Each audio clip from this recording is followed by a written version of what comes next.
If you go on Etsy, you can see there's shops that sell really high-end arty photographs. Here's an example of New York City. Here's another example of the signs near Times Square. And here's another example of the Chrysler Building. So why are these thought of as good photographs? Well, in this video, I'm going to share with you 3 really easy tips so that if you're taking photographs, you can move from just standard okay photographs to these art prints. 3 easy tips designed for the beginning photographer. So if you're going to hang up something in your house, or if you're going to think about selling prints online, then this video is for you.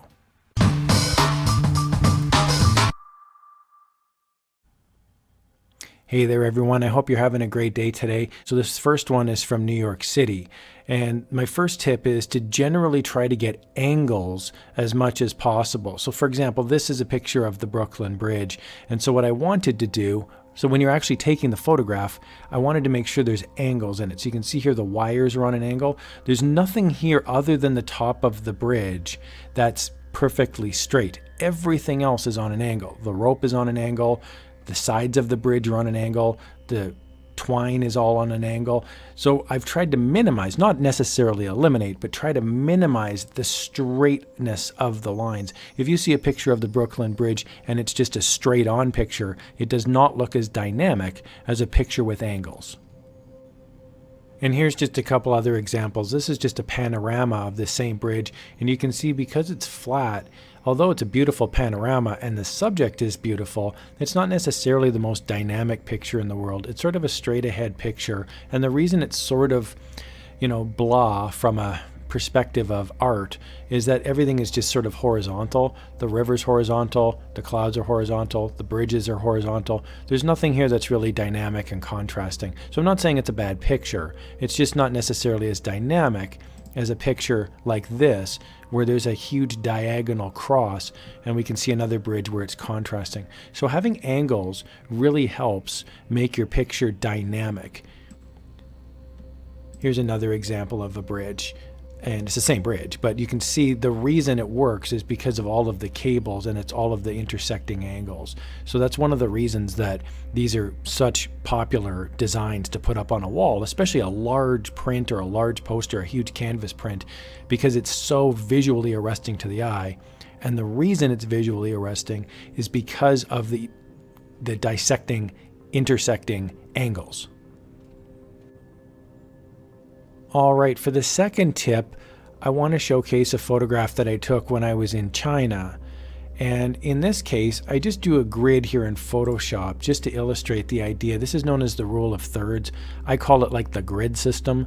The idea here being that the more off center you can put the photograph, usually the better. Now you don't want it way on the outskirts, but I've drawn a grid here with 9 squares.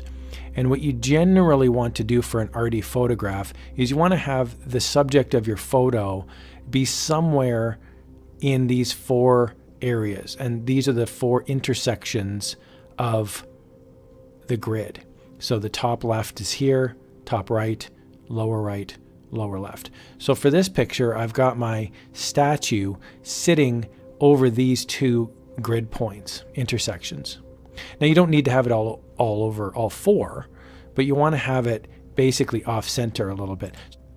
I just want to show you this if it was not off to the side. So I'm just going to duplicate the layer and I'm just going to move it. So imagine if that was the photograph instead. You can imagine if there was a bigger background there. There'd be nothing wrong with that photo. It's not incorrect by any stretch because it's art, but it's not quite as visually arresting as if you put the photograph there. The big concept for art photographs is that the white space is just as important as the subject itself. And so this is a big difference between amateur photographs and professional photographs, is a lot of professional photographs will have white space inside. Now I don't mean the color white, I just mean blank nothing. Like here it was just a rainy day, so it's just the sky. But the idea being you don't want to have the whole picture just be the statue. You want to have the statue off to the side, touching one of these grid points, and then you've got white space.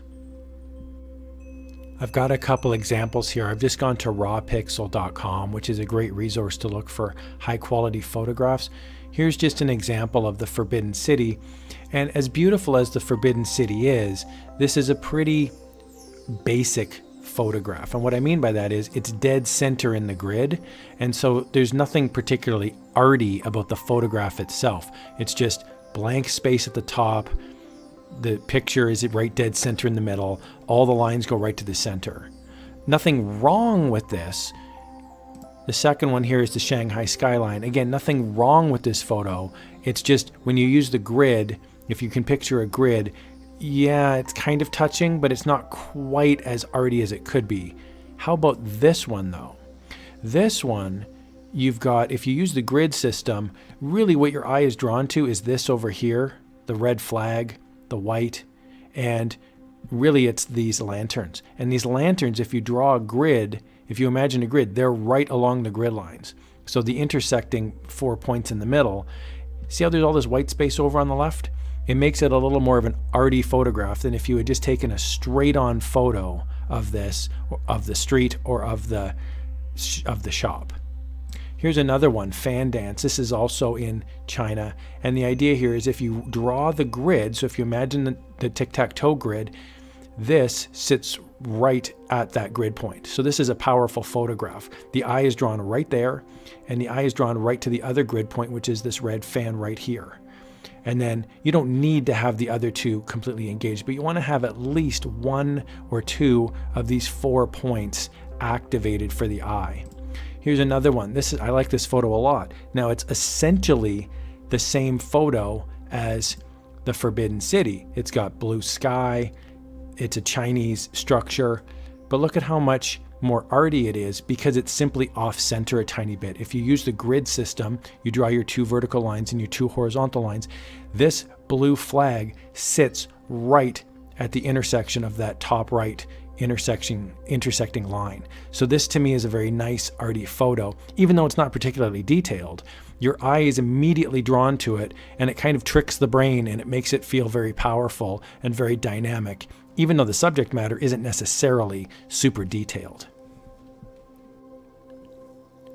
All right, the third quick tip is the idea that you've got a foreground, a middle ground, and a background. So here's a picture I took when I was in Hong Kong, and I remember standing on this little boat and I wanted to take a picture of the shore. However, to make it an arty photograph, better than a normal photograph, I backed up a tiny bit in the boat so I could capture the lanterns that were right in the foreground. So I'm on the boat here with these lanterns 3 feet from my face, and I took that having foreground, then there's midground with the boats, and then there's the background with the buildings. So had I stepped forward to the edge of the boat, I would have missed out on this piece of landscape, which is the foreground. Those lanterns would have been gone, and it would have been an okay photograph. Simply hold your hand up and cover the lanterns with your hand. And what would happen is it's a much less dynamic photograph. But when you include the lanterns, it now gives you a completely separate view of the world because you have a foreground, a midground, and a background. So for some more examples of this, I just went to unsplash.com, which is a great resource for some great looking stock photos. And here's just a picture, and it's a beautiful picture. I mean, Hong Kong is absolutely gorgeous, but here's the Hong Kong shore, and it works better because the boat's there. Imagine if the boat wasn't there, you would just have a picture of the skyline, and that's about it. But because the boat's there, it adds an extra dimension to the photo. You've got a foreground, a middle ground, and then the mountains in the background, they're the background. So you've got 3 levels of foreground, midground, and background. Here's another example. And again, if you just hold your finger or your thumb over the boat so you can't see it, it just instantly loses a bit of dynamism on the photograph. So here you've got the same skyline. So if you're taking photos of like a skyline, you generally want boats, people, cars, something in the foreground, even if it's hanging up near the top to sort of frame your photograph. Maybe you have a tree hanging over or a street sign hanging over. Here's an example of the city skyline in Hong Kong.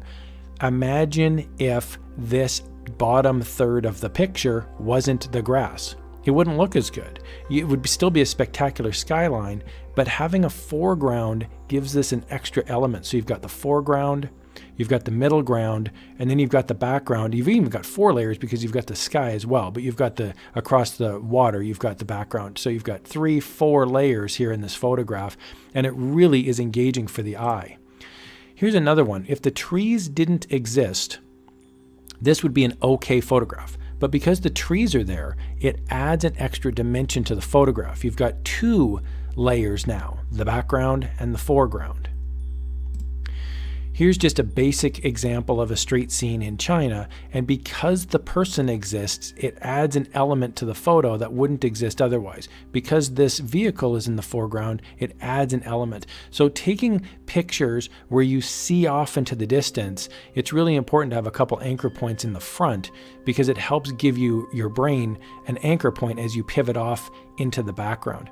And you'll notice too, there's more than one of these examples being used in this photograph. There's also the angles piece. Remember we were talking about that earlier in the video? Here we've got a number of angles, the angle of the street going up, the angle of the building coming down, and that helps offset the relatively straight photograph of the signs here. So you can use more than one of these tips at the same time.